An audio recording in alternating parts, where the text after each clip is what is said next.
Lesson number 5, area of circular sector. पहले हमने arc length को डिस्कस किया था। इस लेसन में हम जो सेक्टर होगा उसका एरिया को डिस्कस करेंगे। हम एक फार्मूला ड्राइव करेंगे, derivation of the formula for the area of A sector. अच्छा, पहले तो कॉन्सेप्ट समझते हैं। जैसे देखें, ये हमारे पास जो पिंक कलर में और रेड कलर में दिखाया गया है, ये एरिया है। तो ये पूरा सर्कल है जो डॉटेड का है, उसका बाउंड्री है। अच्छा, जो सेक्टर इस पर हमारा फोकस है, उसका रेडियस है आर, एंगल है थीटा। तो एरिया का फार्मूला होगा 1/2 थीटा आर स्क्वायर, या आर स्क्वायर है थीटा। इसको यूं भी लिख सकते हैं, कोई इशू नहीं है।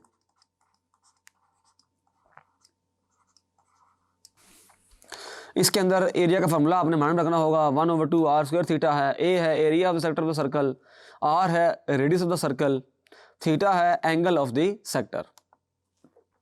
इसको ड्राइव कर लेते हैं। अच्छा, प्रोपोर्शन का कॉन्सेप्ट हमने यूज करना है इसको। तो इसका जो सोल्यूशन होगा फार्मूले का, डेरिवेशन जो है, ये बात आप जानते हैं कि अगर हमारे पास x ratio y proportion z ratio t हो जाए, तो प्रोडक्ट ऑफ एक्सट्रीम्स इक्वल होता है प्रोडक्ट ऑफ मीन्स के। ये बात हमने चैप्टर नंबर 3 में डिस्कस की थी। और अगर इसको यूं भी लिख दिया जाए तब भी कोई इशू नहीं है, ये इसकी फ्रैक्शनल फॉर्म होती है। दोनों फॉर्म्स जो हैं वो एक्सेप्टेबल हैं। तो बात ये है कि ये बात अगर देखी जाए, ये सर्कल है, ये उसका सेंटर है, ये उसका रेडियस है आर है, और हमने एक सेक्टर कायम किया है जिसका एरिया हम फाइंड करना चाह रहे हैं। तो ये भी आर हो जाएगा, और ये जो सेंट्रल एंगल है वो बार कैप थीटा होगा, ये थीटा एंगल होगा। तो हम इस तरह करेंगे,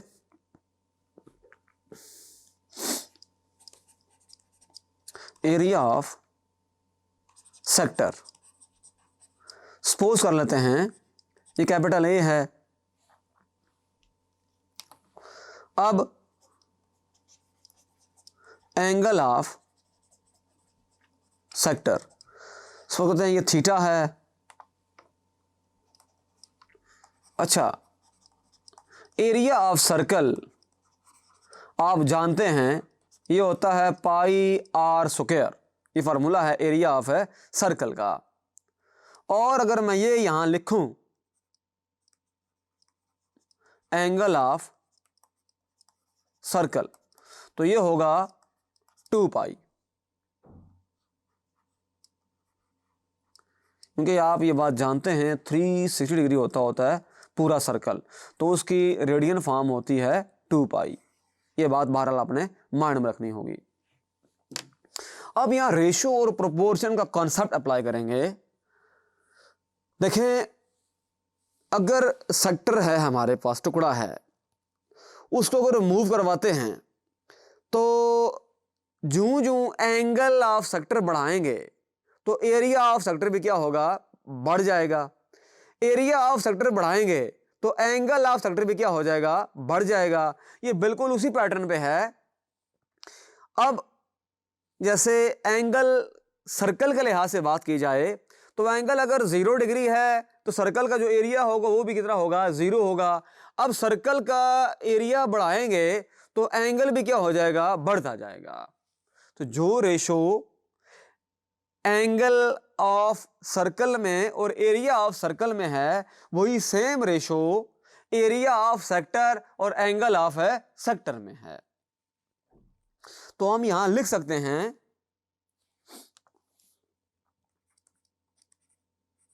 here we can write, क्या लिखेंगे, area of sector ratio angle of sector, ये प्रोपोर्शनल होगा area of circle, ratio angle of circle. जो रेशो जो पूरा सर्कल है और उसका एंगल है, जो रेशो उसमें होगी वही रेशो एरिया ऑफ सेक्टर और एंगल ऑफ सेक्टर में भी होगी। ये आइडिया है, ये इस पूरे फार्मूले का कोर आइडिया है जो हम यहां पर अप्लाई कर रहे हैं। अच्छा, ये सिंबल है, ये सर्कल की सिंबल होती है ये वाली, ये आपने माइंड में रखनी है बात। ये तो अब क्या होगा, area of sector ratio theta proportion pi r square ratio 2 pi. अब इसको सिंप्लीफाई कर लें तो a over theta is equal to pi r square over 2 pi. Simplify कैसे होगा, पाई पाई से कैंसिल हो जाएगा, थीटा डिवाइड हो रहा है, वहां जाके मल्टीप्लाई हो जाएगा 1 ओवर 2 आर स्क्वायर थीटा। तो ये सारे फार्मूला ड्राइव हो गया। ये फार्मूला एग्जाम के पॉइंट ऑफ व्यू से बहुत इंपॉर्टेंट है। अच्छा, अब इसी फार्मूले को हम अप्लाई करेंगे एक्सरसाइज 7.2 क्वेश्चन नंबर 7 में। What is the length of the arc APB। अच्छा, यहां पर इस फार्मूले को अप्लाई नहीं करना, बल्कि जो पिछला फार्मूला हमने पढ़ा था L is equal to r theta, उसी को इसमें अप्लाई करेंगे। अच्छा, इसके अंदर बड़ी सिंपल सी बात यह है कि देखा जाए तो ये एंगल थीटा है, ये तो बड़ी आसानी से हमें पता लग गया कि 90 डिग्री है। तो इसमें फार्मूला अप्लाई करेंगे L is equal to r theta. तो APB का मतलब ये हुआ कि वो जो आर्क लेंथ है वही फाइंड करेंगे। तो R इसके अंदर दिया हुआ है 8 सेंटीमीटर, थीटा दिया हुआ है 90 डिग्री, इसको कन्वर्ट करेंगे रेडियन में तो मल्टीप्लाई करेंगे पाई ओवर 180 से। तो देखें ये आ जाएगा, इसको आप कैंसिल कर दें, ये 1 होगा और ये 2 होगा, तो थीटा आ जाएगा पाई ओवर 2। तो ऐसा करते हैं कि फार्मूले में पुट कर देते हैं, R है 8 सेंटीमीटर, थीटा है पाई ओवर 2, तो कैंसलेशन कर दें, ये 2 और ये 4, तो L आ जाएगा 4 पाई सेंटीमीटर। अगर इसको आपने डेसिमल पॉइंट में लेकर जाना है तो 4 इंटू 22 ओवर 7 सेंटीमीटर करना पड़ेगा। तो सॉल्व कर लें इसको, तो यहाँ से जो L की वैल्यू है वो बहरहाल इस तरह से होगी 12.57 सेंटीमीटर। तो यह आंसर भी एक्सेप्टेबल है और यह आंसर भी एक्सेप्टेबल है। अच्छा, अब जो है वो इसके लिए हम एरिया फाइंड करेंगे इस क्वेश्चन में। अगर ये फार्मूला अप्लाई किया जाए A is equal to 1 over 2 r square theta, तो डायग्राम में आप देख रहे हैं कि ये जो सेक्टर है वो इस तरह का है।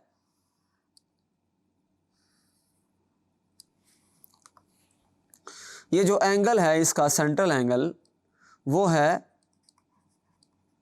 80 डिग्री, और टोटल जो यहां से लेकर यहां तक जो लेंथ बन रही है इसकी पूरा जो है वो है 66। वजह ये है कि ये है 56 है और इसको इसमें ऐड करेंगे तो टोटल हमें रेडियस मिल जाएगा, आर की वैल्यू मिल जाएगी। अब थीटा चूंकि डिग्री में है तो इसको रेडियन में कन्वर्ट करेंगे, थीटा आ जाएगा 80 इंटू पाई ओवर 180। अच्छा, ये कैंसिल हो जाएगा, 0 0 के साथ कैंसिल हो जाएगा और ये आ जाएगा 4 2s are 8 और 9 2s are 18। तो थीटा आ जाएगा 4 पाई ओवर 9।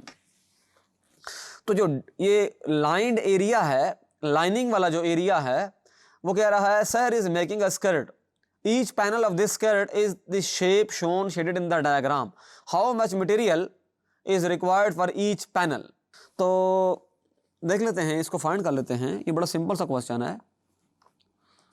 तो एरिया आ जाएगा 1/2, आर की जगह आप लिखेंगे 66 का स्क्वायर, और इसकी जगह लिखेंगे, थीटा की जगह लिखेंगे 4π/9। इसको सिंपलीफाई करना कोई बड़ी बात नहीं है।